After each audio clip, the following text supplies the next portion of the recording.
This is it. It is another lovely Sunday here in my basement in the wonderful neighborhood of Millvale within the wonderful city of Pittsburgh, Pennsylvania. And we are back for another episode of Start the Beat, aka Strangers in My Basement.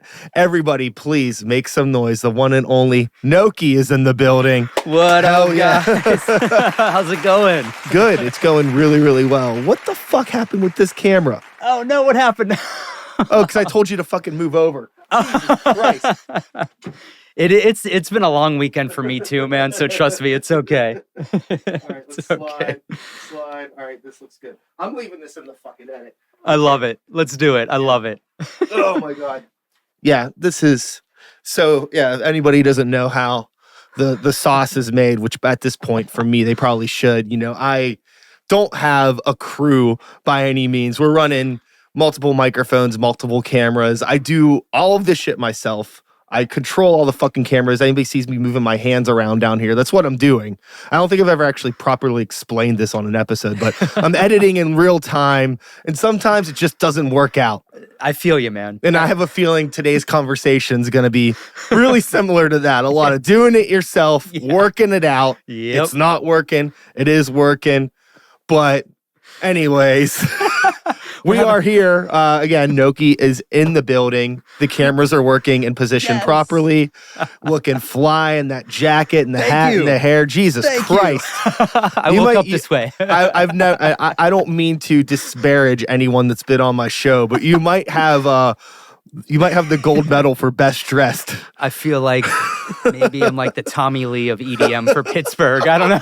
I got a little of that kickstart my heart in me. I don't know. Thank you, though. I appreciate that. Of course. So for anybody that is not familiar with you, you are a DJ. There's a lot that comes with that. Being a DJ is not just being a DJ anymore. You're probably, I imagine, also too an expert at writing emails, an expert at getting dodged on emails. Oh my gosh, yeah. You know, an entrepreneur, promoter, probably a social media, blah, blah. There's it's a spider web of things from just wanting to do the simple task of sharing music with people that you like. Oh, yeah. It's a shame to say this, but that's almost the least of it. Oh, yeah, of course. You know, I mean, you know how it is, just like you were saying with the podcast here and getting the camera angles right. It's a lot, you know, and I'm a music producer as well, and that's where most of my time is spent. It's spent in my studio, in my basement, and just making beats and trying to be as good as I can and really give the crowd what they want dance music-wise. Hell yeah. So in regards to, like, the production of things, are you producing the tracks that you are spinning? And is that what you're spinning exclusively, or is it like a mix? It's a mix. Yeah, it's definitely a mix. Half of it is kind of my music now because I have enough of it, and the other half is other people's music that just I feel is gonna crush the crowd. For sure. That was a little remix on I like the stutter edit there. Yeah, I like that. I'm a DJ too. I love it. I love it. So I saw the MySpace night thing too. Yes, I love that. Yeah. I have DJing is something that I do, but I think it's like a little bit more of an auxiliary thing to what I mainly want to do. Love it. Okay. Even though it's taken over my life in a way that was unexpected. But less about me, more about you, brother. Okay. So in regards to this journey, I'm curious where you started. Did you start with DJing and then deciding you wanted to produce your own music, or were you producing your own music and then deciding you wanted to share it through DJing? Okay, so if you really want to take it back, I feel like I can't answer that question without paying homage to my ancestors that came before me. Ancestors, I guess, relatives. My mom was a DJ, and my grandfather was a DJ. Grandpa was known as Mad Mike Metro here in Pittsburgh, really famous oldies DJ, but he was known for combining a lot of punk, garage, soul, Motown stuff. He would take a moped to Detroit and go through the dumpsters of Motown records and find all of their discarded one-off groups that would never be signed, or they were just shrugged off, he would bring these tunes back to Pittsburgh, spin it on Pittsburgh radio, and break artists. Who was Mad Mike to you? So Mad Mike Metro was my grandpa. Okay, cool. Yep. So I grew up in a lot of Pittsburgh radio stations, WYEP, WPLW, and WWCS. A lot of my childhood was spent either in radio stations with my grandpa going like this to quiet down because I was a bored kid. Yeah. You know, ramming probably 2 Lego cars together and interrupting the microphones, you know, the silence that you need for a radio show and things like that. So that was Grandpa. He DJ'd a lot at Westview Danceland. So my upbringing with primarily a single mother, you know, living with my grandpa, there was a lot of mom and grandpa DJing music. My basement has his record collection still to this day. And if you could see it, everywhere that you see, like it's all 45s, LPs, 78s even. So that was Grandpa. My mom had a very, very popular soul radio show here in Pittsburgh. And she was great in her own right with the soul music. And so a lot of that kind of influenced my childhood and teenage years. But then, you know, throughout my teenage years, I discovered, you know, just go down the path, Weezer, Green Day, punk rock, skateboarding, you know, and that punk rock attitude kind of led me into this idea of like, what are raves? What is raving? What is this illegal dance party? Because I always had a fascination with nightclubs, but I really did not feel like I belonged. You know, I wasn't a 6'2" buff strapping guy buying drinks for everybody, that classic nightclub kind of meathead vibe. So raving really felt correct for me. And between the DJs in my family and all of that musical stuff, by the time I was on a small tour with a small band once upon a time, I started to buy vinyl and just get in front of turntables and CDJs and slowly just work my way into DJing, playing local and regional parties. Yeah. And then while that happened, I my buddy Kevin, who still lives in Pittsburgh, he gave me a cracked version of Reason. And so I started to make beats on Reason, but I had no clue what I was doing. I had no understanding of mixing or mastering or the only real understanding I had was layers like in a band. You need a bass guitarist, you need a guitarist, or in dance music, that's more of like your lead sound, and you need drums. So that's kind of how it all started. That's awesome. Yeah, thank you. You know, so looping back around, I believe there, I think it may have been, I can't remember what label it was. On the top of my head, I want to think it was maybe Norton Records. Did they put out the Mad Mike comps? You just blew my mind. Yeah. I can't believe that you knew that. So my uncle was a man named David Bennett, who's a huge record collector. No way. He has a blurb that he wrote about Mike that's in those comps. You're kidding me. No, I grew up like knowing about all that stuff and kind of adjacent to that just through my uncle. Oh my gosh, that is so cool. Yeah, small world, right? It's such a small world. Oh man. I feel so much more at home now because like so often you kind of like, you know, you don't have people that can really relate to like the Pittsburgh radio side of DJing, or they're just kind of like, whatever, man, like you're punk, I'm punk, or you're EDM, I'm EDM. But there's such a deep history with that. That's kind of a forgotten history sort of our town. So yeah, that's so freaking cool that like you are associated with Norton Records, and they were pretty much one of the last big collaborations I think my grandpa was able to do before he passed away. Yeah, I don't know if you're familiar with any of the Get Hip crew. Yeah. So I worked there for about 10 years. No way. Yeah. Oh my gosh, that's so as a kid, my grandpa would take me up to Get Hip Records and I would spend hours sitting there. And oh my gosh, for the sake of time on the podcast here, I'm not going to sit here and actually think, but there was the main guy that I think owned it, his brother was in a band. And I'll never forget, we sat at Get Hip and we watched the Cynics, if memory serves. And I think his name was Michael, the lead singer. Yeah. He's known to be a real wild dude. Oh, yeah. And I remember he kind of had influenced me as well because he was he may not like this, but to me, as a kid with my limited understanding of music, to me, he was our local like punk rock Mick Jagger. Sure. You know? And I'll never forget that, you know, it was after hours at Get Hip's warehouse and we're all sitting there. I'm a kid. I'm probably 13 or 14.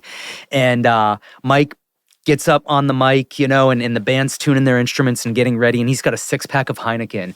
And I'll never forget, Mike cracked one open. And then he looked at me and my grandpa. He asked my grandpa if he wanted one. And my grandpa was not a drinker. He was a weightlifter. He was very against that. But I kind of had that teenage bug. And Mike, being punk rock like he was, he looked at me and offered me a Heineken. And I kind of just looked at my grandpa and he was like, and I was like, all right, cool. So I'm 13 and Get Hip Records drinking like a Heineken. You know, I was probably choking on it because it tasted terrible to me. And I don't think I told my mom that for at least a good year. I was like, yeah, you know, Mike's pretty cool. He gave me a beer. And she was like, don't make that a habit. It's so funny. That that tracks so well. But it's interesting, you know, just like my background in music and learning about music really came from like being around my uncle and hanging out at Ides and all the other like record stores in the city and just getting exposed to that stuff and being in it. Yeah. You know, and now, but also that being juxtaposed with being a child of the 90s. Yeah. And like totally. You have the Smashing Pumpkins and the Beastie Boys and Rage Against the Machine. So it's like, yeah, I mean, like all this stuff is cool. I guess like the Rolling Stones are fine, but also like Green Day, you know? Green Day, it's right. like, so like it was like a real like yin and yang of like really cool like music education, but also kind of being like, fuck you, I'm doing my own thing. Dude, a lot of my family on my stepdad's side is very into jazz. They're very jazz heavy. And so they would often kind of infuse the jazz influence. But exactly like you said, I would see Billy Joe Armstrong, you know, grinding away with 4-chord, 3-chord punk. And I'd kind of just think, what the hell do I need to learn and overlearn for? I'm just gonna like play power chords and be a fucking rock star, man. Sure. You know? I think too, there was also like that weird sort of like you have like the music that is like your family's music, but when you're like at school and making friends, like nobody's talking about, you know, like Miles the Davis fucking or Sonics or something, you know what I mean? Yeah, you know, like nobody. So like all that stuff is really, it's like two different things. Big time. But you like, it's funny, just like I kind of like went through all of these weird like ebbs and flows. And it's probably really similar to you too, where it's like, you know, all of this stuff that I liked as a kid and stuff that was my family stuff. Like I ended up like not liking any of it and then liking some other stuff. And then, you know, now I'm like listening to The Prodigy and Aphex Twin and trying to make fucking, you know, IDM breakbeat stuff on MTV Music Generator. and just like, you know, like it's like going into all these places. And now, you know, in the fourth decade of my life, it's all kind of gelled together and it's like all one big thing. It's a beautiful thing, man. There's a lot of clarity as you age and can revisit, you know, stuff that maybe you didn't appreciate originally. Or I remember, I'll never forget this. I wish I could remember this dude's name in the record store. It was in Squirrel Hill. I remember that. It's been closed for a long, long time, but I happened to get a hold of him when I was first looking to DJ. And I was like, hey, you have a record shop, but I can't remember how this all came about. I think it said like closing soon. So he was selling all of his inventory. So he was like, come by the shop. I'll meet you there. I'll unlock the doors. You can play a few records there, but I'm just going to load you up on stuff. Take it home, listen to it, tell me what you want and bring it back like a few days later. I couldn't believe he trusted me with his inventory like that. So we would swap out.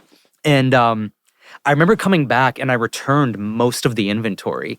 And he looked at me and he was like, kind of gave me a look like, what's wrong with you? You didn't like it? And I was like, no, I liked it. It's just like, I only wanted like 2 or 3. And he looked at me and he said, you're picky. That's a really good thing, man. And I was like, oh shit, okay. And that gave me a lot of confidence because it was like, I think he thought he was just going to off his collection. But I was really listening to a lot of the records and thinking, what's really going to move the dance floor? What's really going to work? And so to your point of like, you know, you look back on moments like that and just revisiting different influences and sounds and even, you know, realizing that's not for me. And it's just so interesting as you age, you know, it's crazy. Hell yeah. So I would like to get into a conversation. Let's bring it up to the current day. Let's do it. Let's talk about DJing and the act of DJing and connecting with crowds. Yeah. And because something that I find really fascinating is that I DJ, you DJ, Yeah. but I think we operate in very different worlds and very different club things. Maybe. And yeah. a lot of times when people find out that I DJ, they might think that I do something that's closer to what you do. And maybe sometimes vice versa. You know what I Sure. mean? Because not every DJ is a lot of people don't think about DJs spinning their own music as well as other people's music. It's two different things. Good point. Yeah, true. So from your perspective, I'm curious what it has been like finding crowds that are open to hearing music that they don't already know. Because I find that like I'm in this like nostalgia bomb circle of like events that I do where people that are coming out to hear the shit that they know, the way that they remember it. They don't want your creative take on their history, their memories, right? And that's fine. I'm happy to facilitate that, right? Totally. But you're doing the opposite. You're coming here for a unique experience that you can only get through me. Deal with it. Right, pretty much. I am what I am, you know? So what's that like for you? It's oh my gosh, that is such a loaded question. I know. I appreciate that so much. It's chaos. Honestly, it's chaos. It's what's the old saying like all guts and all glory, or basically it's like it's either great or it's the worst, you know? Sure. You have these moments where, you know, I don't play in Pittsburgh as much as I used to because, you know, I'm trying to build a touring circuit. I'm trying to get out there into bigger markets and grow this as much as I can. And there's a lot of surprises out on the road. And so when you enter these rooms where maybe you have anywhere from 5 to 50 people that are on fire for you. They already own the t-shirt, or in my case, the jersey, you know, with the Noki logo. They already have the pashmina, which is like a raver kind of scarf, fashionable thing, for those of you who don't know. But then there's other people who just kind of stand there and basically are judging you, right? And you have to prove to them, you don't have to, but I consider it a really fun challenge to try to prove to them that you're gonna have fun today. Like, maybe you're judging me right off the bat based on the first track or what I'm wearing, or we all judge, right? It's just kind of something that happens in life, but I'm gonna try to win you over. Like I really pride myself on being an entertainer. Mm-hmm. And so I really want you to smile. I really want you to enjoy yourself and laugh and look within. You know, for me, it is much, much deeper than just being a curator of music. I really try to do things within my live performance that evokes self-awareness, examining yourself, not taking yourself too seriously, having fun, you know, and just kind of a punk rock chaos, but also a raver plur. And for those of you who don't know plur, peace, love, unity, respect, and responsibility. It's kind of the raver's old school rules, you know, for yourself and for others. So it's a lot, you know, you're trying to win people over. You've got people there that are happy to see you. You're playing your own music. Sometimes people are on fire for it, but also sometimes people kind of give you weird side comments. Like I had a dude, I won't say the city or anything, but I had a dude come up to me and he was like, "You're Noki, right?" And I was like, "I am, man. Like, such a pleasure to meet you. What's your name?" And he told me his name, and I shook his hand and kind of gauged if he was a hugger or not, because as a raver, I'm a hugger, you know. I like to spread the love, share the love, and that's just my way of being friendly. But of course, if you're not comfortable with that, that's fine too. So I could tell he was a shaker kind of guy. He just wanted a handshake. And then he said, "Yeah, I heard some of your music. It's all right." And I was like, "Wow, all right." So it's not that I needed that, like, it's great no matter what, but it was just kind of odd. Like, I just wouldn't say that to somebody. You know? Sure. I wouldn't go to somebody and be like, "Yeah, I've seen your podcast. It's all right." I've had people do that. Really? Oh, yeah. It's weird, isn't it?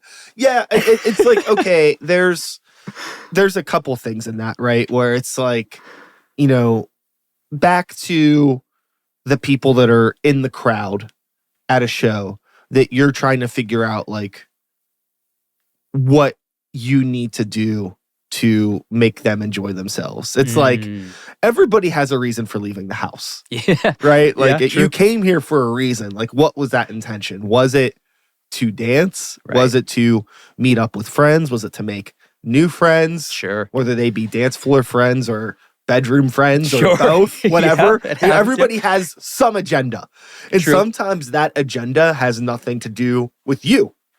Boom. You know? And Boom. like it's like it doesn't matter. You know what I mean? Like you get a lot of people, like this happens with events that I do where there's people that'll come up that don't seem like they're having a good time. They might like try to come up and like make a request for something that's wildly off theme. And it's like, you're just here. You're not here for anything that is happening with the event. You're here. There's some other ulterior motive here, whether it be, you know, booze or girls or whatever, you know, and that's cool, but leave me out of it. You know, I won't bother you. Don't bother me. That's right. Don't fuck with, and, you know, be respectful out there, you know. Get, you know, make your dreams come true in a way that is, you know, agreeable with all parties involved. Safe and we're fine. And consensual. Yeah, we're fine. Yeah. But then the other thing there with like somebody being like, oh, well, like your podcast is all right. Yeah. It's like, okay, well, like there's still like a there's still something like sort of constructive about that, right? Yeah. It's like, okay, well, who is this person? What do they like? You know? Right. Try to find out like, oh, like what have you been into lately? You know, like what podcasts do you listen to? Like, oh, like I'm really into Joe Rogan. Oh, I don't care if you like my podcast or not. You know, like that type of shit. It's just like, you know, so it's like sometimes it's like somebody is not, you're not going to be able to connect with somebody because you're just not on the same sort of energy or wavelength or whatever sort of, you know, crystals, moons, stars thing you want to subscribe to. What's in retrograde? What's not now? But it is still so weird because like you couldn't like hold a gun to my head and make me tell somebody I thought like their set was okay or whatever like that. I'd rather just, it's like, I will never like, I play in a lot of bands and stuff too, but I will never be like, good set if I didn't think it was a good set. I'll just try to go out of my way to not have to say anything. Just don't say anything. So it'd be like, good set, like, nice to see you, man. Like I'm not going to give you a fake compliment. And then to just to expel the energy that it takes to even say, in my opinion, just my opinion, something like, it was all right. I just don't know, like, for me, I'm going to move on because I'm super good. But what does that do to you internally to have that sort of snobbery attitude? And I feel like you'd see that in the punk scene a lot too. I feel like the next time you got to dig deeper. Right? Like, I was at a show last week. I wasn't playing, just other bands playing. I ran into a friend there and he was like, yeah, you know, like, I really wasn't liking that last band. I almost had to walk out. And I'm like, oh. I mean, I didn't particularly care much for them either. It was whatever. But I was like, why? I'm just curious, like, I want to know, like, what about this? Because there was other bands that played, and they all, you know, bless their hearts, it all sounded and looked the same to me. You know? So what is what is the nuanced difference for you that you didn't like about this? Was it like, oh, I didn't like the singer's jacket? Or I didn't like the way that they did this thing, you know? Like, is it that, like, small and petty, or what is it? But, like, you could take that information of the reasons why people don't like things and, like, kind of apply it to what you're doing. Because there is sort of, like, that unfortunate needing to look in the mirror as a creator and a presenter and an entertainer of, like, you know, you're going through all of this stuff because you love doing it. Everybody says, I do this for me. I don't do it for anybody else. But there's still that part of your brain that's going out there sending 1,000 fucking emails to get one response, dragging your fucking gear across state lines, and setting up because you want people to fuck with you. Absolutely. So the more information and like things that you have in your Rolodex of things that you shouldn't do based off of responses and conversations from other people, that's really invaluable information. Very true, man. Very, very true. And you never know what's going on in somebody's mind, or, you know, maybe they're upset that they were placed at a certain time slot on the bill, you know, or I don't know. I've had so much weird stuff happen to me on the road. Like the weirdest, people literally upset because I'm not single. Okay, yeah. And so weirdness, somebody's girlfriend says, "Oh, he's kind of cute" or something, and now the guy hates me. The DJ shit is so weird. Oh, I've never met a more petty group of motherfuckers in my life, dude. It's so fucking backstabbing, like motherfucker, dude. When I started DJing out of town and like doing like events across the country, motherfuckers that didn't talk to me for fucking 5-10 years hit me up like, "How you been, man? What's going on?" Like, bro, go fuck yourself, right, dude. Bro. And like they'll come out to shows in Pittsburgh and wonder why I don't fuck with. It's like, bro, you know what the fuck this is. You know what it is, man. Like there was a time frame when like some of these people, like I was really looking to you to collaborate because I had the ideas. I knew you had ideas and I wanted to work together. Right. You didn't want to work together. I figured it out on my own. Boom. And now you're knocking on my fucking door. Bye. Right. Exactly, man. I'm fucking 40 years old. I don't need any more fucking friends, dude. Right. Go fuck yourself. Exactly, dude. I feel you so hard on that. Like we could do a podcast unto itself on just that, you know? And it's a shame because, time really, as time passes, like just on a personal level, I didn't know Noki was going to grow into this thing, with pretty good momentum so far. And I'm very thankful for that. But it is kind of like an odd thing to look back and think like there was so much room at my table. And there really still is. And it's weird how sometimes people will take an opportunity. Human psychology, it's very interesting. Like they just kind of instead built a prison, reached their hand around, locked it, went like that to the key. And then you were like, I don't know why you did that. And now you're mad at me for it. I don't get that. Sure. Like there was plenty of room for us to like collaborate and do stuff. But yeah, DJs can be, something sometimes. And also too, like the people that like, there's a good chance that the person that was like, "Hey, like your stuff was all right." Yeah. That's probably somebody that has been wanting to DJ and produce their own shit, Totally. but hasn't been able to dedicate the time or the resources to make it happen. Totally. And there's this kind of like this, like, it says a lot about somebody and how they feel about themselves when they do put that sort of energy out. Dude, don't even get me started. I totally agree with you. Well, I hate to break it to you, but we're on a podcast. That's a good point. It's all about getting things started. It's start the beat. Very That's true. the name of the goddamn show. Very true. My mission is to get you started. No, I mean you're exactly right, man. And I just read a quote. There's so many amazing quotes. Like when you get into that side of like TikTok or Instagram, and I'll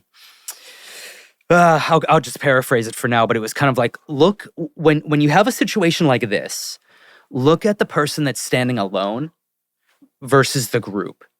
And generally kind of the carousel was like, the group, the people that need a group to stand up, they're bullies, just to put it frankly. This was in the post. The person that's standing on their own, is really not the bully. They're probably the one that's been outcasted. Sure. And I mean that, I think a lot of people that start to get some traction, they do sort of get polarized into that, where it's like, who the hell does he think he is with his pink freaking hat and green hair and leopard print jacket? Take this as you will. Maybe it's a huge joke. Who knows, Yeah. Or maybe it's just fun because it's clothing. But I think, like you said, sometimes people kind of show or project this idea of like, why can't that be me? But once again, it's like art, and none of us really at this level are making a ton of money at it. So what are we even fighting over? Yeah. We're causing ourselves stomach acid and heart problems and, early onset of terrible things like cancer from stress over like jealousy that doesn't even matter. It's so sad. And it's, I always think back to like, in God, like in like, I had a friend that I still have this friend. We just don't talk too much anymore. No. I'm over explaining this. No We'll just say beef it's a or friend. anything. No beef or anything. Okay. It's just life and adult shit, right? But we used to chat a lot, and we used to like share, check out this new obscure artist that I found and stuff like that. Nice. And then, I remember whenever Billie Eilish started like really blowing up, Yeah. I know a lot of people that were like, hey, like, like who's this young kid? And like, like blah, blah, blah, blah, blah. I'm like, Josh sent me her fucking EP 5 years ago. Right. And it's like this stuff doesn't come out of nowhere. No. I think a lot of times when people start to blow up, they're like, who is this person? Where'd they come from? Right. It's like 9 times out of 10, maybe even 10 times out of 10, they've already been doing this for 10, 15 years. You know what I mean? Absolutely. Fucking Billie Eilish and her goddamn brother are recording bedroom demos when they're like fucking toddlers or whatever. Right. And like, they worked on it. Yeah, it's that's true, the man. thing. And it's like, you'll get a lot of people who are like, why are you here? Why do you deserve this or something like that? It's like, because I've been this is all I've been doing for the past 25 years of my life. Exactly. Quite literally, So, and trust me, I haven't even gotten nearly as far as one might think you should in that time frame. Right. I'm thankful to be here though. But that's the thing is like, if you want to do this and be bitching about it, you should have started a decade ago. Absolutely. Absolutely. If I'm with a peer that's also been doing this for 25 fucking years, sure, I'll let them bitch a little bit about it. I get it. Right. We all get a complaining pass every once in a while. Absolutely. A venting session is needed, Yes, of course. Because it can be frustrating for sure, but it's also like a lot of my students, I will talk to them about like manage your expectations. Dream big. Go for it. But part of dreaming big, and a lot of people, I'm very motivational. I love motivational content. I understand that stuff can be toxic and you have to be careful with it. But that's the same with coffee too, right? So motivational content, in my opinion, tell me, is only toxic if it comes with an online paid course. Good point. I agree.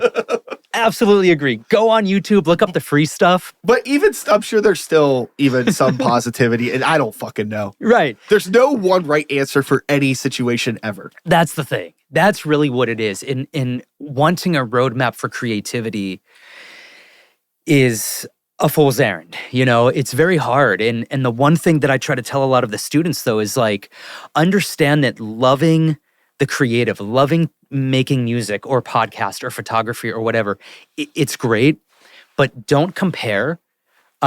Really try hard not to. I know it's hard not to do that, but try not to. And then also, like, this has just been my experience. You're going to need a second or third job. And then once you get sick of that, or maybe while you're in that phase, learn how money works. Learn how money makes money, because life doesn't really get a lot better. Like, life is hard, and you're probably going to be tired at some point of being broke and trying to chase a dream. So find a way to level up with that. And that's not easy. I know it's like hard to say, like, find a way to level up, but a lot of times, I find that some people that get offended by the idea of being motivational, of like, you're going to have to get up early. You're going to have to stay up late. You're going to need a second job. You're going to need to work on your shortcomings, whatever they may be, work on them. Because similar to what you said a few minutes ago of like, you're kind of choosing to be in the public eye. So if it bothers you that much that somebody says, your music's okay, you signed up for this. The comment section is just the comment section. They're going to get it wrong because they already have a bias to believe what reinforces their own ego. Yeah. Facts are inconvenient. You know what I mean? Both sides are inconvenient. They want to lean towards whichever benefits them. So for you as an artist, you kind of have to like understand you did put yourself out there, but if you really want to make a go at this, get motivational like you're at the gym, do the heavy lifting. Literally at the gym and at a job and a career and putting in the work with whatever your craft is, visual, audio. So yeah, I can't remember where I was going with that, but anyways. I think that it's really important to do whatever you can to remember that for like every one person that thinks something negative about your craft or art, there's more than likely one person that also likes it. Yeah. There's a trillion fucking people in the world. Right. The most important thing is that if somebody is actually hearing your music and then engaging with it enough to be like, either fuck you or I love this, you're creating something that's making somebody do something. Absolutely. Because nothing is worse than putting something out there and nobody says anything. right? Torture, bro. So It's like, torture. it's like I'd rather have 100 people be like, fuck you, Yeah. so I could figure out why Yeah. to maybe get less fuck yous the next time. Yeah, absolutely. When nobody is saying anything, it's like, it makes you feel invisible. It makes you feel like you're not being seen, Dude. you're not being heard, and like, I really don't have any value. Like, what I'm doing has no effect on the world at all, Right. positive or negative. Sad. Yeah. That is horrible. It hurts. So, you know, I mean, trust me, I know people could say some mean fucking shit, and that's Yeah. bad. It's terrible. But also, for anybody that is not liking your stuff, there's probably somebody that is going to like it. Totally, you know? bro. You just need to make sure, and hopefully those people that like your music are actually the kind of people that you want to be making music for, Totally. you know? Yeah. And because I've seen that happen too, where you could find an unexpected fan base in a demographic of people that you weren't trying to reach and that you don't connect with. Dude. And then it's like, what am I doing? Absolutely. With, you know, I've seen this happen with people that maybe like, oh, I'm gonna try the thing that's successful. You know, I want to be making A, B, and C, but X, Y, and Z is what's popping right now, and I just want to pop. So now I do X, Y, and Z. Now I'm popping, but I'm not doing what I want to do. So I'm forced to wear this costume to keep up, because I like the success part, but I don't like making this, whatever I'm, you know, like, and that's also sucks. It's like, sure, you have the success, maybe you get to travel around and do a bunch of stuff that you don't really like. Sure. But maybe you're making a little bit of money and you're doing the thing, right, but it's not actually you. It's a caricature that you're playing. You're just, I don't know. It's deep. It is. and I agree with you. How many people are living that on a daily basis at jobs they don't like, and you know, once again with the arts are so hard to make a buck in. You may as well do whatever the hell you want, anyways. You know, because if you do pop, and it's not in something you like, exactly what you said, you are now kind of forced with a super weird, like, life will smack you in the face with that of like, well, now what? I'm popping for something I did not like. Yeah. So what do? Do I stick with this and drive myself insane like I would at an office job or being like a wedding DJ?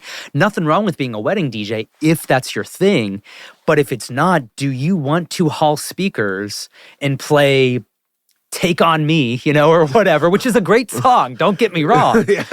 You know, insert that with any, you know, T Swift or whatever, you know, Beyonce or like whoever, whatever, for the rest of your life for money. So you have to think about that kind of stuff. And to your point about the haters, it like some, you know, I don't have many that I know of at least, but some of the people that were the most vocal, and like I hope that a lot of like younger DJs that are out there, because there's scene drama, right? Whether you're into punk or freaking, you know, like we all know this to be true. Yeah. You know, whether it's about drugs and alcohol. Don't date in your scene. There you go. There you go. Life right hack. there. Life hack. Don't date in your scene. Just trust me. Don't do it. Yeah. You know, so whether it's romantic or drugs or just a rumor over jealousy, like the thing about it that I really came to find, there's like that old saying of like me or hate me, just talk about me. And that really is so true. Like I have had more help from haters early in my career do more for me as far as getting gigs and creating a buzz than even fans. And that's not to slight the fans. It's just, if you have a DJ that maybe is like emotionally triggered, or maybe it's not a DJ, it's just somebody that's maybe they're like a singer in a rock band, but they don't like that. They feel in their mind, they have voluntarily placed you above them. Even though you don't feel that way, they feel your competition. So they start talking, right? But then the crazy thing is you get these messages back and people are like, they're smart enough to realize he doesn't like you. But like, if you can be hated that much, you can be loved 10x. Of course. How much do you want to come to Cleveland? And you're like, all right, bet. You know, it's like, I hope he does keep talking or she does keep talking because it's only helping. So it's weird. It does hurt, but people are smart enough to understand, like you said, if nobody's talking and it's crickets, that is really painful and sad. If somebody's talking, you're doing something. You don't want to be a nuisance, right? You don't want to do some kind of psychological manipulation where like you're creating sort of this villain. I mean, I guess you could. I don't want to do that. But in the event that somebody does that to me, I find that it really helps me with gigs and stuff. Yeah. You know, I found over time that, you know, I objectively do not like good music or good art in the eyes of what tends to be like a critical, like from a critic perspective. Sure. Yeah. You know, like I remember like in high school reading like an article, like a review in a magazine about Cradle of Filth being the worst band ever. Oh, and then I went and listened to Cradle of Filth and I was like, this is my new favorite band. Yeah. Or like people being like, oh, this is the worst horror movie ever made. I'm like, I love bad horror movies. I love bad cartoons. I love like just shitty rock and roll music. Yeah. Like that's what I like. You know, I've never been like really like the type to be like, oh, like I'm really into like Bon Iver or like whatever, or like even like Radiohead to some degree. Like I like some Radiohead. A lot of it I don't give a fuck about. Yeah, I agree. You know, Yeah, and it's just like, but that there, it's people like what they like. I'm not saying that nobody shouldn't like these things. You know, right? Shout outs to Bon Iver and Radiohead, and, you know, whatever. Keep doing your like, thing. I like trash. You know, like I grew up watching John Waters movies. Like I like fucking garbage. This is just like who I am. Yes. You know, like Hairspray was one of my favorite movies when I was a kid. Oh yeah, you know? bro. And you know, I saw like Pink Flamingos when I was 14, so I'm fucked. It's game over. You know, like this is who I am. And I've embraced it. I love it, bro. But like I love it. So like when it comes to trying to like connect with other people and me with my art, it's like I hope that people understand where I'm coming from with what I do, but I can't expect people to, nor do I expect, like, I don't want to put a ceiling on my expectations. Totally. But I'm very grounded in the fact that it's like, I like weirdo freak shit. And, you know, there's just a smaller demographic for that. It doesn't mean it's not an area where you could be successful or an area where you can't find, like, growth. Yeah, you know, because there's a lot of fucking freaks out there. Oh, dude.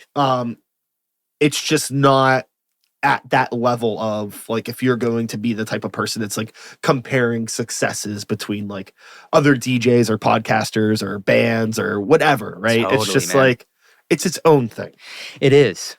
And it's its own small world, you know, like if you bring it back to podcasts, it's like, look, sure, there are like comedy podcasts and like murder podcasts and, you know, all these very broad topics of things that might get, you know, however many numbers of downloads every week. It's like, I'm doing a fucking show about underground music in a city that nobody cares about for its underground music. So like, you know, there's a ceiling there in terms of like how many people are going to really be interested in this. Totally. There's a lot of people in the city. Totally. Yeah. And if, you know, like, let's say I get a few hundred downloads on an episode. If there's a few hundred people in this room with us, we'd be like, holy shit, this is fucking insane. Right, absolutely. Right? But I'm not getting 20,000 downloads. Right. And like, sure, I could bum myself out over that. But also it's like, when's the last time we had 20,000 people at a show? Totally, why would I expect to get that that number of downloads? Facts, man. So facts. That you bring up a good point too about like, I really have like this big. Can I take my jacket off? Do you mind? Okay, cool. Sorry, we're getting heated, so we're getting into it now. We're getting into it. You're halfway through the set. Yeah, that's right. Yeah, take it off. Take a water bottle and spew it. Who wants water? Yeah. But like in Pittsburgh, I noticed the same thing where I really love my hometown and I want to stay here, but you know, then you know you have a team. And, you know, friends and people in your ear that are like, dude, you got to go on tour. You've hit a cap here. You know, when you're throwing free shows, you know, and so the only barrier is you have to have an ID. Like you don't have to have money. It's totally free. And you're getting 100 people. I'm so grateful for that. Yeah. But then you realize like you're putting in a lot of time and effort and work and there's a whole big world out there. It's crazy. It is, right?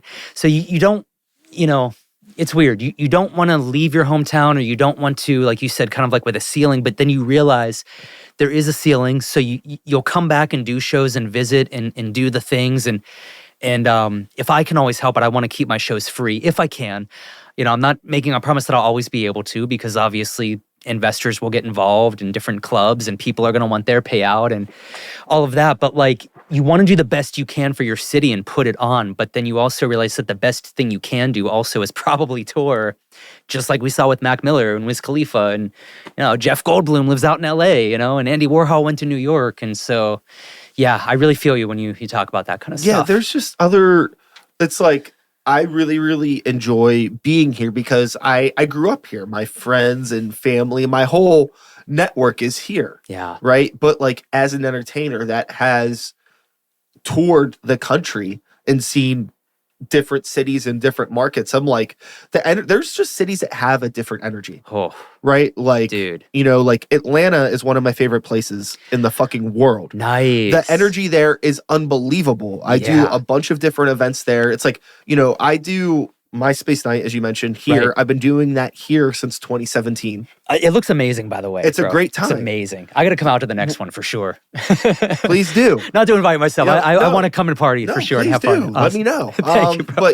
But, and then it's like we finally, I started, then I'm taking this party outside. The first one we did in Atlanta was sold out. 350 people. No way. And it's like the energy there is just crazy because there's like different cities, I think, respect their, like, that city has a really good hub in terms of like venues to host events. Totally. Which is certainly a weakness here Definitely. in Pittsburgh. But also the people there really take care of those venues. Because that's the thing, is there's a circle of life, right? Where it's like you could build a really good venue, but you need the people to be able to come and support it.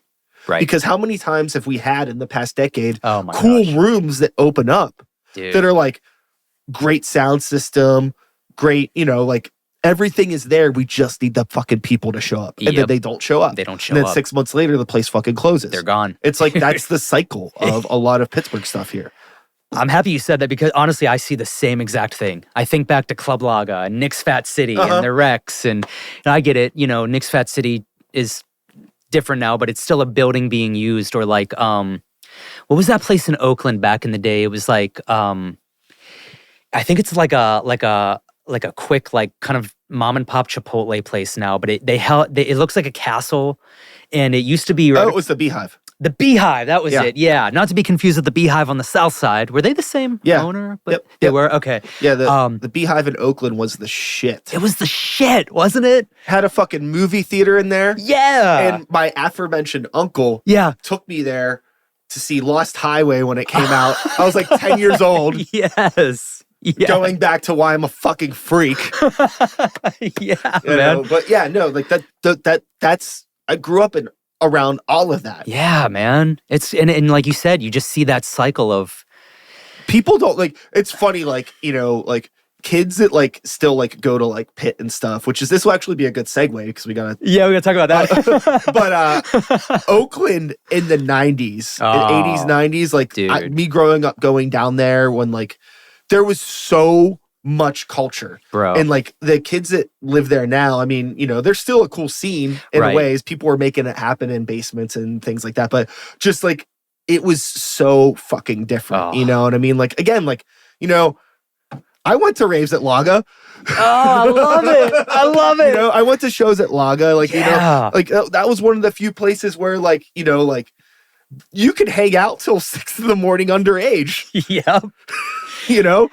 And like buses ran 24/7. I lived in Swissvale. Catch the fucking 61A or the 61B to fucking Oakland. Yep. And then like you could fucking hang out. The McDonald's is open 24 hours. Yeah, get out of fucking bro. Laga, go over to McDonald's, get a breakfast sandwich, get your bus home. Hell yeah, bro. Like that's, dude, it's not like that anymore. And also too, there was so many cool like punk shops and DIY record stores and like so many good venues and places, not even just for dance and DJing, but for rock and like that was like an epicenter. And now it's all a UPMC. Dude, honestly, man, I was born and raised in Oakland. I was born at McGee Women's Hospital.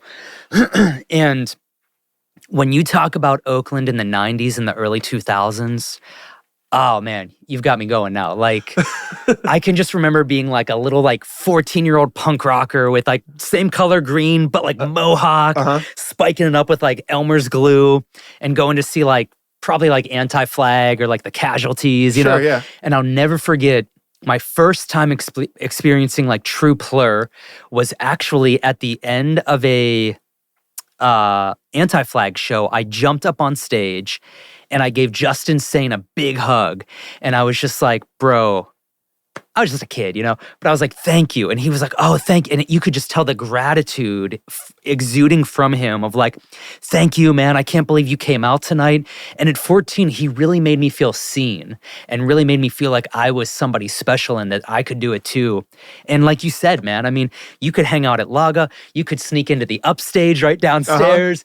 You know, you could stay for the rave that was happening. Dude, when I was in high school, me and my buddy Dylan had like a drum and bass industrial project. Nice. And the first time a DJ spun one of our tracks was at the upstage during No the way. golf night. Yeah. Yes. Yeah, my buddy knew the DJ and like slipped him a CD and he played it. It was fucking so sick. But I have so much memory in that IGA grocery store. Oh my God. So many memories in that building, you know?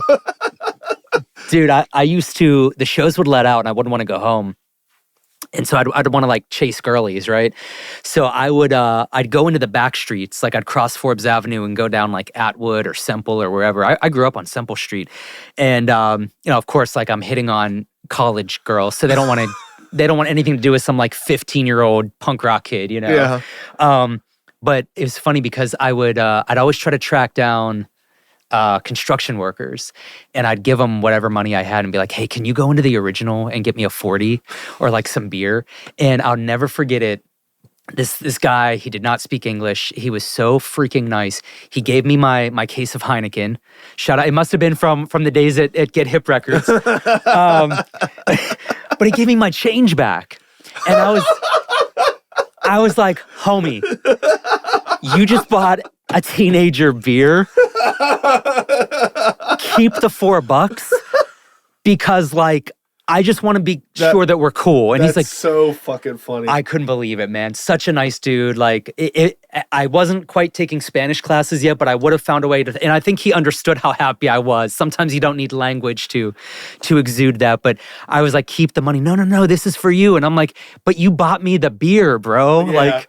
I'm like a good 7 years away from being allowed to do this myself. So Oakland, man. Oakland in the 90s and the early 2000s. Like, yeah. It was the scene. shit, dude. Even also too, even like South Side, even though there's still South Side was less hit by like the corporate demon. Yeah.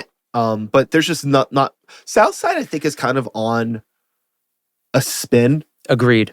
I think that, you know, with Oakland not having any room for any arts or entertainment stuff, and then Lawrenceville kind of taking over what Southside used to have. Totally. I'm starting to see a lot more like weirdo stuff starting to happen in Southside again. People are like, oh, Southside's dangerous, and like the demon in my brain is like, you kind of need a dangerous neighborhood too. You do. For like a good arts community to thrive. You know, do. like you don't get anything that, again, that me being a fucking freak, I'm like, nothing good comes from safety. No. I mean, right. You know, within reason. Within reason. You Comment section, relax, Yeah. please. Relax. Yeah, within reason. It's like you kind of need like, because it's the thing is like, you need those places where it's like the only people that are going to move in, it's like the people that own these buildings are going to drop the rent down low enough that the only people that can afford to live there are the artists. The outcasts and those people. And then it creates a new community of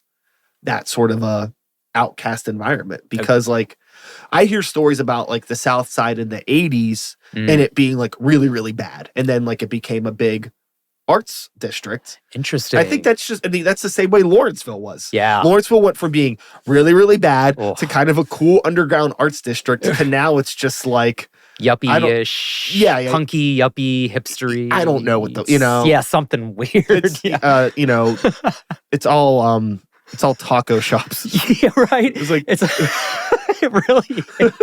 It's like frozen yogurt and tacos. I don't know what we're doing anymore. Yeah. You know? But I just think it's like a natural life cycle of a neighborhood. in that sort of a, maybe not a natural life cycle, but it's just the way things seem to be happening. I agree, man. But with that being said, maybe hopefully we'll get some cool places for live entertainment back into the South Side. I hope so. Or just anywhere, really. I'll take Yeah. whatever. But it just doesn't seem like, I don't know. There's new venues that are opening in the city, but they're not venues that we're going to have access to. Right. You know, we're not booking at the Wiley at Citizens Bank at the Crossroads, or why the fuck do we name things like this I now? don't know. I really don't know. And then there's the other one that's in the North Shore where like fucking Steve Aoki's gonna be for the draft in 2 Chainz. Yeah, dude. I'm like, okay, like cool. Right. It's Like awesome. that's great, you know. Right. Like, you know, we have like all of these weird mid-sized venues. It's like, how about like a good 500 cap room where we can like let the local entertainment thrive? Dude, I agree, man. And especially if you can, the one thing that I experienced personally at Laga back in my band days was that good old John, I don't know if I should drop his last name, Johnny, good old John. He loved his Wendy's chili. God bless him. He gave my band a chance. Sorry, I don't. But he, from what I experienced at least, he did not play the political game of, I'm going to hook my homie up. Good luck to you. I don't even care how many tickets you can sell. Because that's like a very real thing right now. Is it's like some people get this treatment of like, we really don't care if you can sell tickets. You're not in with us. So we don't care if there's 100 people that you want to bring in that could pay our liquor license. And a liquor license is not $30K a year. Yeah. Like it's not cheap. So like there's that political game. And I really wish that we could find a venue that truly appreciated people. Like, I don't know how people are going to feel about this, but one of the biggest lessons I learned from participating in the Battle of the Bands at Laga from John was that he straight up just said, look, I'm going to give every single band here, like whatever it was, like 20 tickets, okay? You're going to pay me $10 per ticket for those 20 tickets. Whatever you want to sell them as, sell them for what you paid them for, so cost. Put some money on top to buy yourselves a tank of gas for your van. But that's how we're going to do this. A lot of musicians are like, F that, I don't want to pay to play, I'm not into that. That was one of the most crucial things I learned in a teenage band, because you know what we fucking did? We went out and we got to work on business and marketing and building a fan base and seeing what's going to move the needle and getting to understand what the real fucking music business is about, and not the fairy tale of like, well, I wish it was this way. I do too. Yeah. But this guy has rent to pay. He has a liquor license. He has insurance. You love the sound system at Laga, right? How are we going to pay for that? You like the engineer and how he mixes your band or your what was the rave at Laga back in the day? Groove or something? I can't remember what it was called. I forget what it was called. Yeah.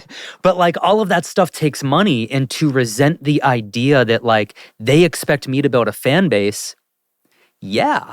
And I understand that it's hard. I understand that it's grueling work and it really can suck. But that was one of the most important lessons I learned, that this isn't a game of politics as far as like, you're not in with us, so you're not really going to be welcome to play. It's going to be anybody's welcomed if you have a fan base. And I understand that there's toxicity there as well. I get that. But at least it felt like we all had a shot, and not, so if I don't buy Coke off of you, or if I don't run with your group, or I don't support whatever it is that you deem good for you, then we're not as good as friends, so I'm not going to get a gig. And so that idea of like having a venue that really holds people accountable for a fan base and doing the real work of music, that I would love to see. Like that to me would truly be amazing, because hooking people up, I don't know how that pays your insurance, your liquor license, your rent, your sound system. You want people to get to work. Thank you, John from Laga, for making me get to work, because it has benefited me greatly. Even though I know plenty of people said stuff about you, Johnny. You probably don't even remember me as a kid, but thank you, bro. I think that your perspective on that is one that I agree with. Yeah. And I've also had some sort of back and forth with people in conversation about that, because like, yes, the idea of if you want to play this show, you have to sell tickets. I can understand why that would appear as like a pay to play type of thing. Right. But to your point, it is a really good lesson. And can we do this for real? Yeah. Can we put in the work to tell people to come out to a show, sell those tickets? I mean, it is work. It's like homework. Oh my gosh. In a way. But when you're starting out as a band, the lessons that you can learn just from figuring out, like, do 20 people care enough about our band? Huge. If they don't, then maybe you shouldn't even be trying to get to that level of playing a show at that venue yet. Totally. If you're just not ready for it yet. Totally. And, that is a hard lesson for some people to learn. But also, too, like the opportunities that you can have. A band of mine, we played a show at aforementioned Nick's Fat City, but when it was Diesel, pre-Foxtail. Oh, I forgot about the Diesel era. Whoa, yeah. But we played a show there, and it was one of those deals where it was like, you don't have to sell these tickets, but we're giving you 50 tickets. You'll sell. Do what you can. You'll keep like $2 per ticket, but if you sell all 50, we'll give you $3 per ticket. Okay. Cool. Okay. We sold 112 tickets. Oh, that's what I'm talking about. You know what I mean? And that was like pretty, like, we put in some work for that. Yeah. But it was so funny because like we're like the opening band for like a touring package with like 4 other bands. Right. And we give the promoter the tickets, and like he's paying us out. He's like, this is funny. You're making more money than some of the band's guarantees. Yeah. But that's the thing is like, that's, what, like maybe like a 600 cap room. Like, so like we're filling in a good percentage of that room. Sure. And that was like, we were going to get people to come out anyways. Right. We're playing this show. Our friends are going to come and they're going to buy tickets. Absolutely. Why not put in the extra work to make sure that we're getting a little off the top of that? Because if they just paid at the door, we're not getting any of that fucking money. Absolutely. And then it's like, that's a good chunk of money for a bullshit underground band. Absolutely, bro. Then you use that to like, pay for CDs or t-shirts or whatever, and like it grows from there. It does. So there are good opportunities to be had. Yeah. And, and honestly, the only reason why we even like were able to like get on the show and get those deals is because we continued to like work with the promoters. Yep. And like build a good relationship. And like, we're like good at what we do. We provide, like we bring people out, and like people will start to work with you over time. Totally. And you can like build a good thing. 'Cause it is like it's a mutually beneficial relationship. Right. Yeah. So, but I also get like, I've also been burned. I've been in that situation where, I came up, when I really started like playing a lot of shows was as a solo hip hop artist. Really? Yes. Nice. And I was kind of like, oh, we're doing this festival, and so you $300 to get on and all this stuff, and like I didn't know any better, so I did it in a time frame where like $300. I mean, $300 is still a lot of fucking money. Sure, it was definitely a lot of money when I was fucking 19, right? Right. And like, but I got nothing from that other than like, I mean, I technically shared a stage with Wiz Khalifa that day. That's so dope. That's what you got for it. But but this was like pre Black and Yellow. This was like very, this is still like, like kind of like early in the build up of like becoming like a local, right. I was like slotted literally right before him. Wow. Like he was just standing around with people, you know what I mean? This was like not a, I fucking, I opened up for Mac Miller at the Irish Center. No way. Yes. Oh my God. And even that was still just like no big deal. Yeah, I mean, it was full, You know Right. what I mean? 'Cause it was Right. right down the fucking street from Alderdice. You know? Right, So, of right, course, yeah. it was fucking packed. Right. And nobody gave a fuck who I was. You know, I was more just a nuisance. Like, just bring on, you know, everybody. Right. I'm sure everybody would have rather heard Mac play for another 30 minutes than me do my fucking bullshit.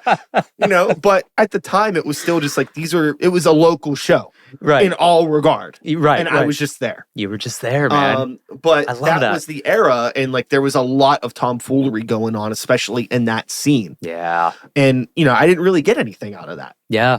You know? Yeah. But you live and you learn. So I understand why there are people that have been burned by like a Battle of the Bands thing or something like that. And like, I don't know. It's like for like younger people or younger bands that are maybe new to playing out, I can understand the frustration with it. Totally. But like when I hear like people that are like that I know have been in the scene for like multiple decades that have been playing bands and they still don't understand the positive aspect of helping a promoter bring stuff in. It's like you're never gonna fucking figure this out.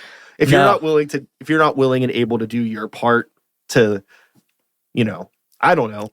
Promote. You should be promoting the show anyways. Right. What's the big fucking deal?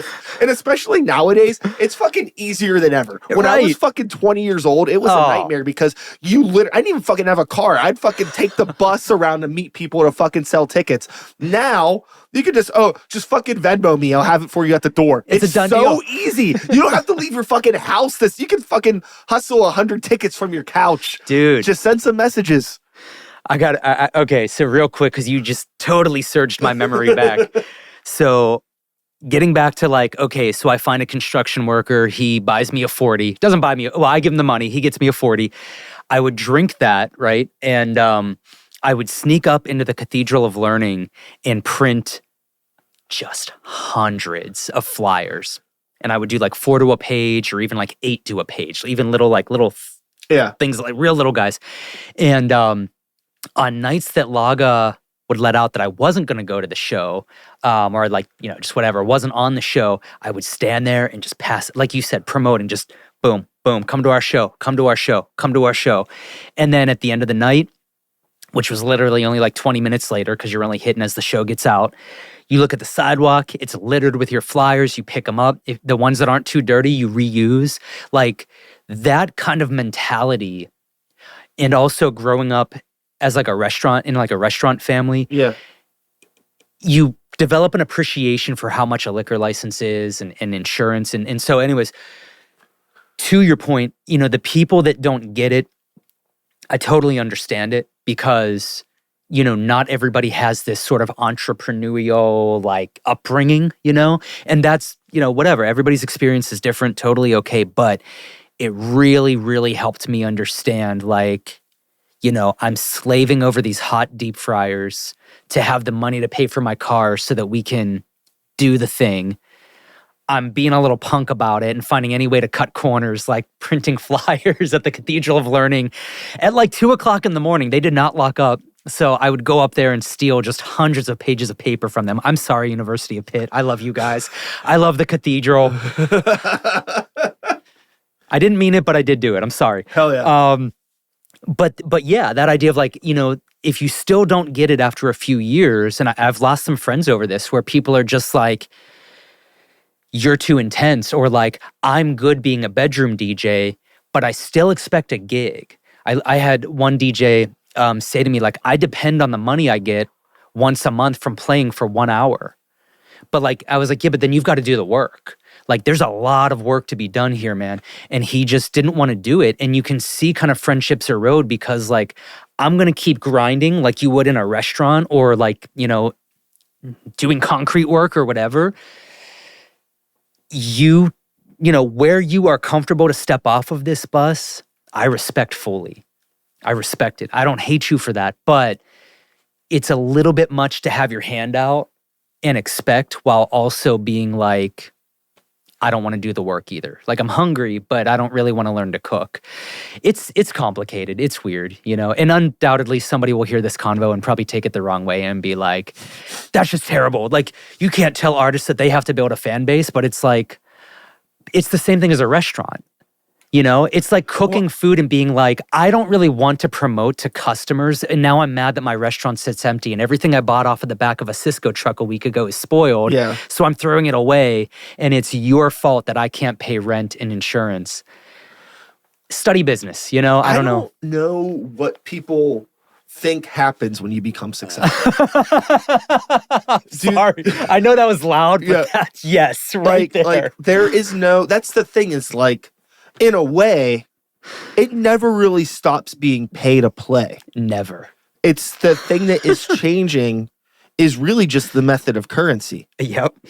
You know what I mean? Like, sure, there is like monetary, like money, right? Totally. But you're never going to stop putting money into this craft. Never. You know, you're never going to stop putting time into this, Yeah. especially if it gets to a full scale thing. You know what I mean? Like, do you think that like, you know, these huge artists, do you think that the only time they work is that 2 hours that they're on stage? You're constantly traveling. You're constantly doing press stuff, interviews, photo shoots, video shoots, ideation, studio. Like, it's nonstop. It's nonstop. And every one of those things that's happening, every photo shoot that you're doing, every fucking studio session, podcast. You're paying for that. Yeah, good point. Yeah. You know, I mean, you're not paying to be on this I'm not paying for this podcast, yeah. You know, work-wise, it never ends. But yeah, that's the thing is like you are paying you have to pay to promote this thing. Yeah, you're right. You are paying to play. That is, if you're doing anything in a pseudo-professional capacity where you are marketing yourself and trying to get people to come out to something, you are paying to play. That's what being that's it is it. That's it. So, like sure, like maybe if you break it down to a show thing, like sure, like okay, maybe you have a booking agent that has worked a contract with a venue or a promotion company that's like, hey, we're gonna pay you X amount of money to be here. Sure, you're getting paid to be there, but you can't be there without your tour bus or your crew or the marketing and all that stuff. So you're still paying for things. That's right. You know, like if a venue is like, we're going to pay you 10 grand to be here. You're not walking out with 10 grand. No way. You might walk out with 2. Because all of the other things that go into it. Absolutely. So, and the debt from before. Of course, yeah. You know, you know, if you owe a label something or whatever, you know, like you're always paying to play. Yep.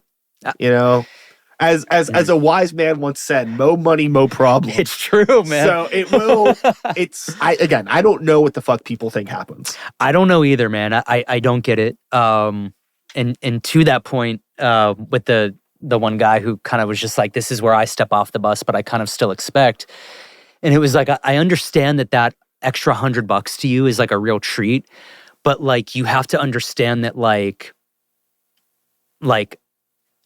Berkeley was not free for me. Like I went to Berkeley College of Music, right?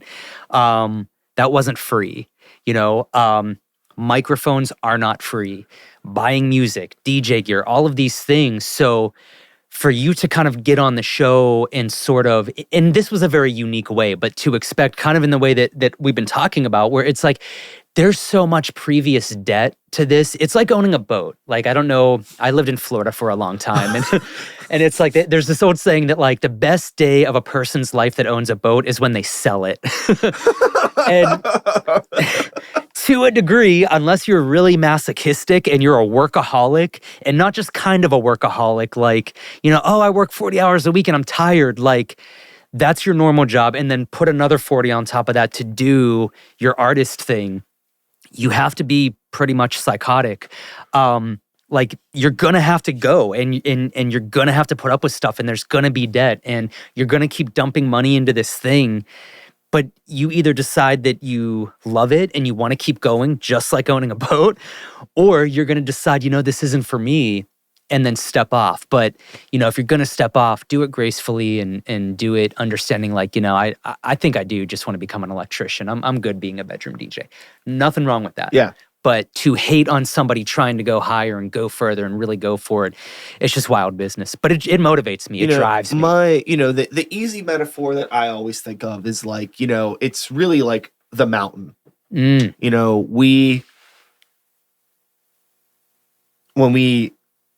most people are just standing looking at this fucking thing like, Ooh. I'm never going to fucking step foot on that. Yep. You know, I'm happy to look at the photos that other people post that are on the mountain, but it ain't for me.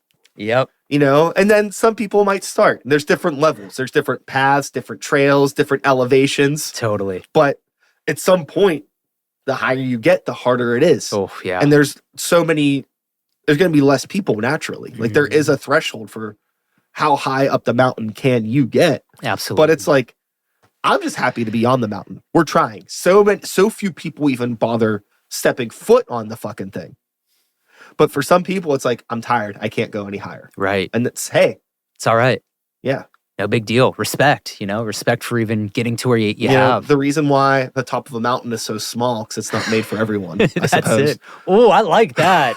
Bro, I like that. So. And it sucks because that could almost sound, I don't mean for it to sound like, survival of the fittest, but I don't know. That's just the human nature of it all. Right? It is. It really is. And that's what I was going to say is like the comment section could totally take that and have a field day with it. But if you actually understand what you're saying there, it's just the nature of like life itself, and everything.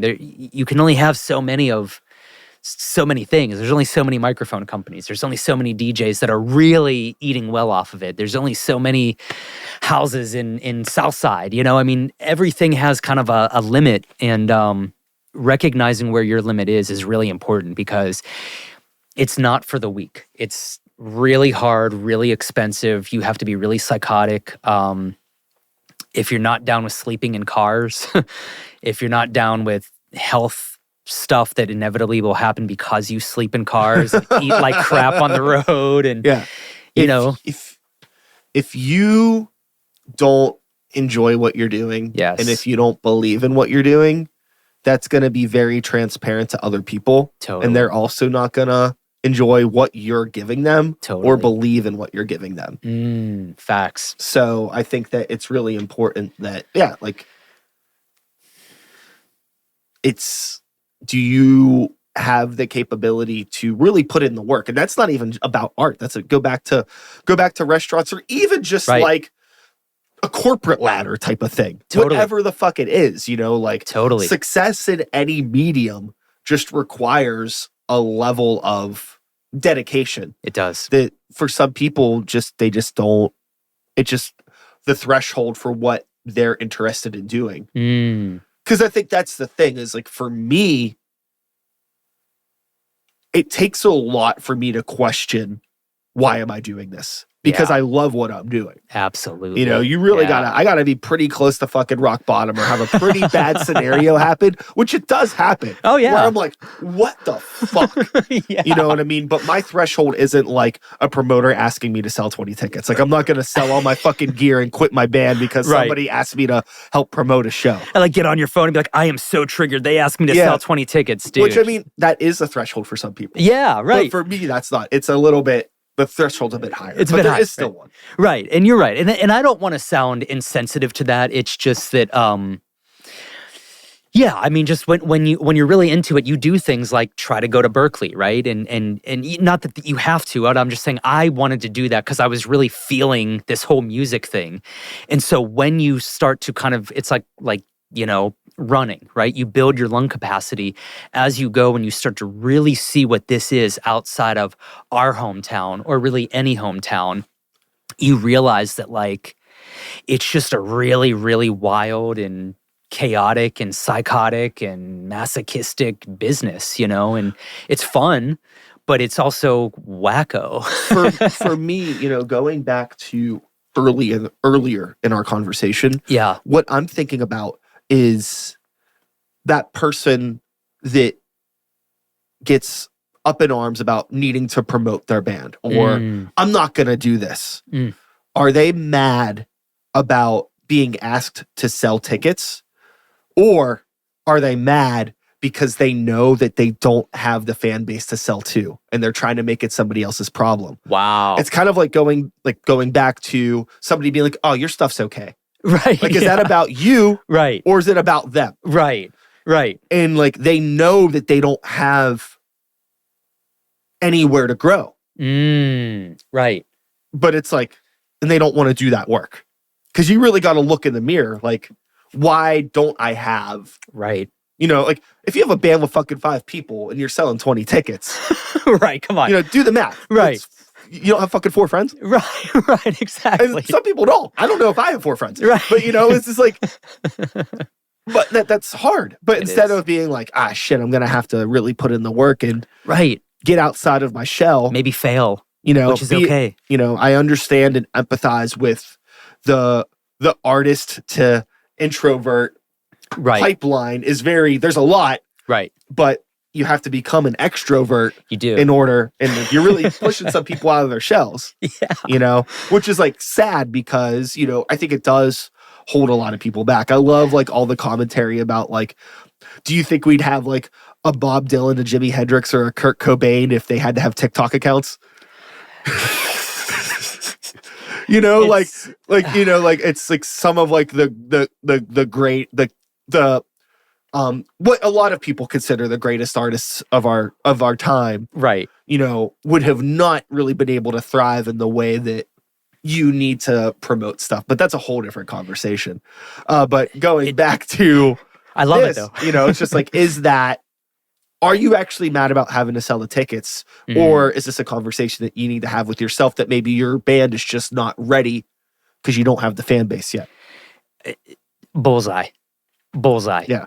Because it does become one of those things where when you start asking questions like that, that's where the pain is, but that's where the growth is, you know? And I can sympathize because of growing up in a radio family. There is that sort of extrovertedness in me of like, hate me, love me, no big deal. My intention is to be kind and spread love, but some people from afar maybe get that wrong and don't like it or whatever.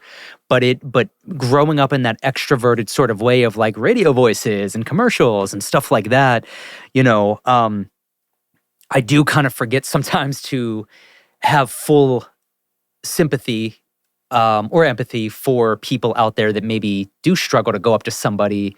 I loved it. I loved being 15 and going up to college girls at Pitt and being like, hey, I'm in a band. I think you're really freaking cute, you know? And they'd be like, all right. You see that dude right there? He's captain of like the Pitt football team and he's my boyfriend. So you should walk away. And I'm like, well, I'm also only like 15. Yeah. So he can't really assault me. I mean, I kind of hope he does because then that would fund my band, you know? Yeah. You know, but yeah, it is. It is a weird, I hate to keep saying that it's just such a weird and psychotic business, but it is like, you know, the extroverted versus introverted, the idea of marketing and business. You know what it is? It's like the chef that just wants to cook versus at the end of the day, are you going to take the time to also be the business person to look at your profit and loss statement? Are you going to do the paperwork of the restaurant as well? A lot of people, man, I just want to cook. I just want to make good dishes. Cool. Go be a chef then, you know, but understand just being a really good guitarist, the chef or whatever it is, a really good DJ or whatever, that can work out, but it also cannot. And having the business knowledge is probably not a bad idea for other aspects of your life as well. Well, sure. It's like if you're somebody that wants to cook and you want to work in a restaurant. Yeah. I think it's good to understand the basic economics of, in order to continue to do the thing that you want to do, these other things have to be working. And if you're only seeing so many tables come in a night, and then, you know, all of a sudden you get upset that your hours are going away or that maybe you even lose your job or a restaurant closes. It's like, well, you could have done the simple math in your head of trying to look ahead and being like, oh, you know, we used to sit 80 tables a night or whatever, and now we're seating 20. Maybe look for another position. Right. I don't know. I think you're right. And sometimes you have to come to the understanding that not everybody wants octopus. Sometimes people just want a Big Mac. You know, and so I was talking to somebody yesterday on CMU's campus. They had like a rock fest thing and was checking out a lot of the local rock bands, and it was great. They were all wonderful. Especially one, there was this dude named, I think, Silo or Silas or something. I feel bad I'm butchering it. It's something close to that. He just crushed it. Where was I going with this? But yeah, like when you serve, when you want to do something so exotic, is that what Western Pennsylvania wants? Because then you have to think about the crowd too, of like, maybe I just need to get a case of frozen burgers, right? And some bacon and some blue cheese, and just have the best bacon blue burgers in freaking Squirrel Hill. Sure. Like, I know you want to cook octopus, right? I know that you want to serve eel, and and there is a market for that, but are you able to make that happen before you close your doors and potentially lose your house? Like, you have to think about that stuff, Yeah, that's the tough balance, because that goes back to us talking about finding success in something that you don't want to do. And then True. Now it's like, I never wanted to be the fucking bacon blue burger guy, right. but now that's what I do, and I'm fucking miserable. Right. It's a good point too. So it's tricky. I think that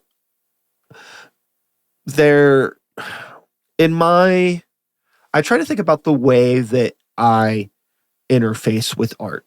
What gets me excited? What things do I like and don't like that other people do that attracts me to be engaged? And then I try to just apply that to what I'm doing. So I can understand that I am picky. I like what I like. And, I don't want to, if something feels manufactured, if something feels disingenuine, it turns me off in like a very, very quick way. Yeah. So I think that it's just important for me as a creator to just like unapologetically be myself. Yeah. Consequences be damned. Yeah, absolutely. Because like the only thing that I can do that's like worthwhile in terms of contributing art to the world is making sure that it is my unique voice. Yeah. My unique vision.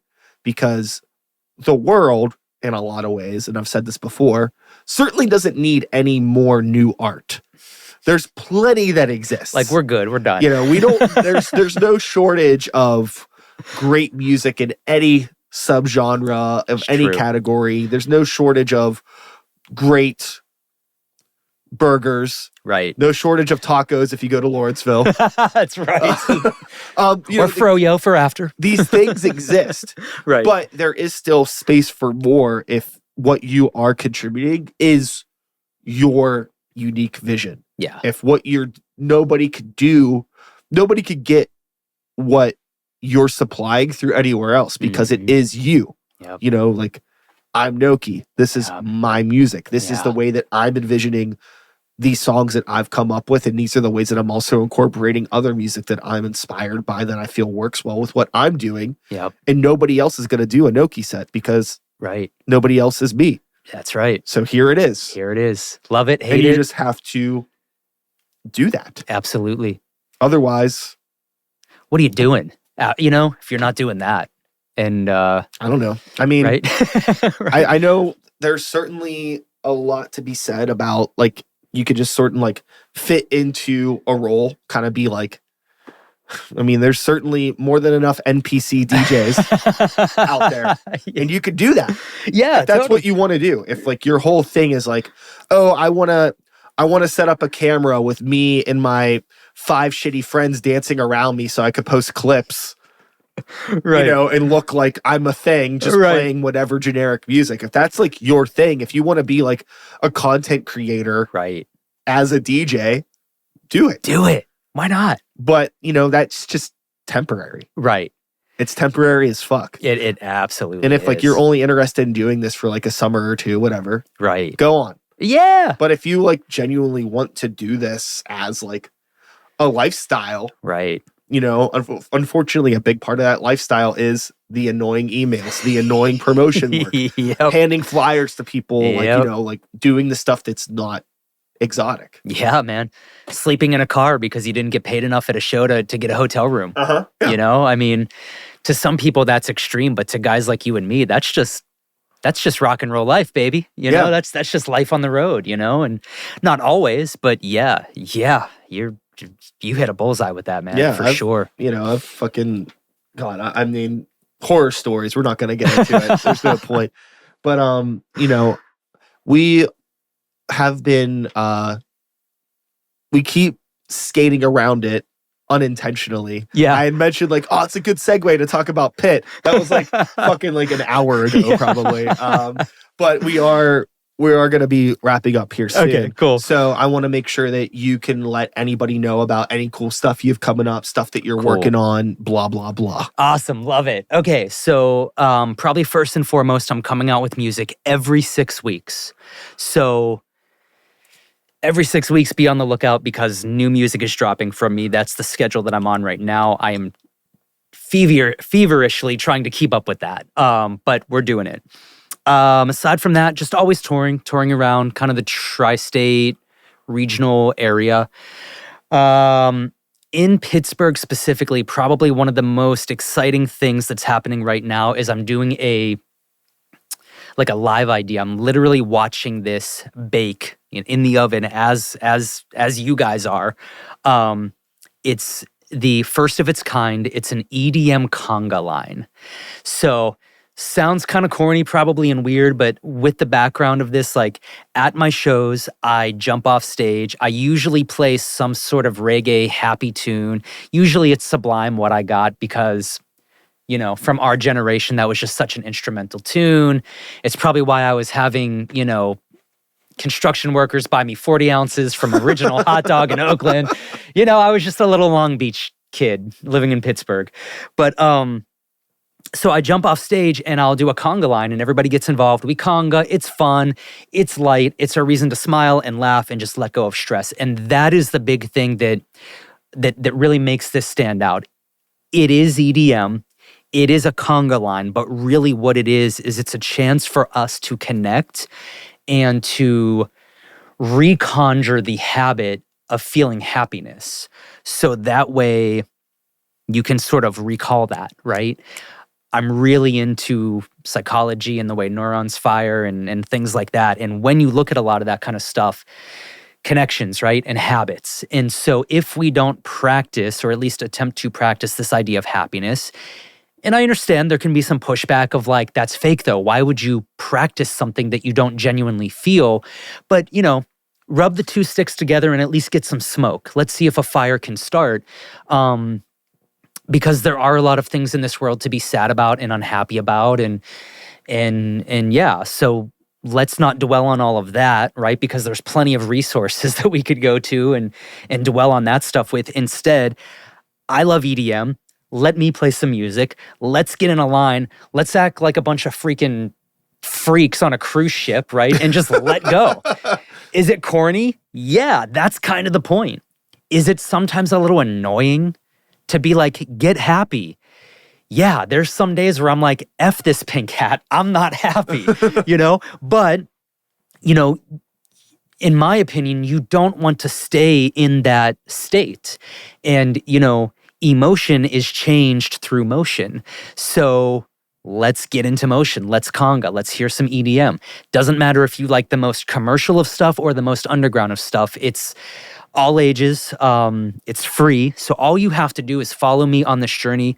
We're looking at early May, probably like an evening, maybe a Friday or a Saturday. We're just going to get together somewhere. We're going to listen to some music. We're going to conga. We're going to shake hands, maybe hug, enjoy, get to know each other. We do have some advertisers involved and some nonprofits involved that wanted to kind of give back in different ways, but I'm not going to speak on that too much yet because once again, this idea is less than a week old. But it's doing really good on TikTok. It's doing really good on Instagram. And at the end of the day, it like similar to what you were saying about like doing something that feels genuine to you. When I leave this earth in the physical form, at least that we know of, I really want people to look back and say, even if you didn't totally agree with everything I said or did or whatever, he did leave behind joy. He did leave behind a blueprint, maybe not complete, or maybe complete, but a blueprint of, oh yeah, don't forget to smile. Don't forget to have happiness in your life. Don't forget to count your blessings. When I'm freezing in the middle of winter, sleeping in a car because I can't make the road trip home to Pittsburgh, and the promoter did not give me a flight, I'm counting my blessings. Yeah. You know, yeah, it's cold. Yeah, it sucks. My acid reflux is killing me, you know? But like, you know, you don't forget to be happy in life. So that's the whole conga line thing. Tune in, watch it develop. We'll see what happens. It's a really exciting time for that. So music every 6 weeks, the conga line thing, always touring around. I am right now doing a thing which some of you probably saw on Instagram. It's a secret party, kind of like cowboy hat tip to the old days of raving where it's word of mouth. So the idea here is we're going to throw secret parties, and we have been actually. My most recent one was in Oakland. I'm not going to say where, but it was Pitt students, and it was a success. We had almost 400 people there, and not one flyer, not one hint of it online. It was just close communication with a tight-knit group of people that continued to spread. And then by the end of it, it was just a beautiful night of music. Nobody got hurt. There was no issues. Arguably safer than any basement party in Oakland that has ever happened at like a kegger. I had shuttles making sure people could be picked up and dropped off at the specific locations.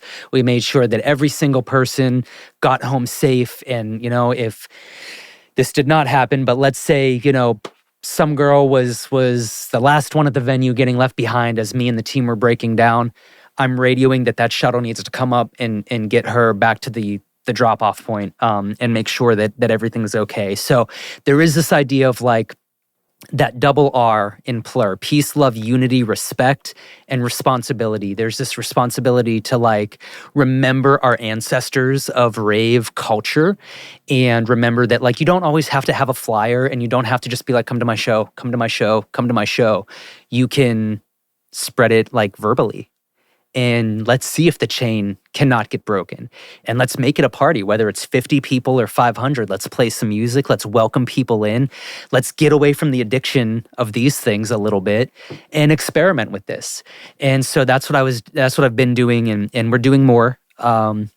But it's difficult. I can't really talk about them because that defeats the purpose. Yeah, it defeats the purpose of the whole darn thing. But yeah, I mean, the point is get to know Noki in real life. And then you'll figure if you want to be involved, get involved. That's it. And like the big thing, like the cat is kind of out of the bag from the Pit thing because of the nature of it being in Oakland and you know associated with students. The big thing that we're running with is like, oh, you didn't know? Ask a friend. That's our flyer. Some people may take that and run with it and find out. Other people may be like, well, I did ask a friend and I don't know what to do. They didn't know.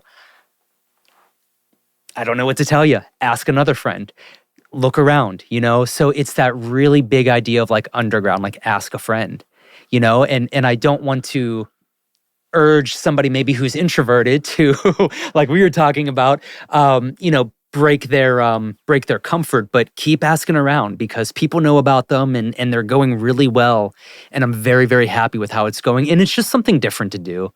Yeah. You know, a lot of the venues are quite expensive or like, you know, I've had some issues, you know, where like sound guy's just too messed up and he can't run the sound. And, you know, my fans are looking at me like, what the heck is going on? And I'm like, honestly, I don't even know.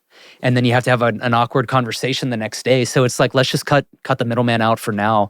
Let's do some underground parties. Let's get back to raving like in some really cool locations. And, you know, if the cops come and we get shut down, no big deal. You know, we respect authority. We shut the music down. We leave. No big deal.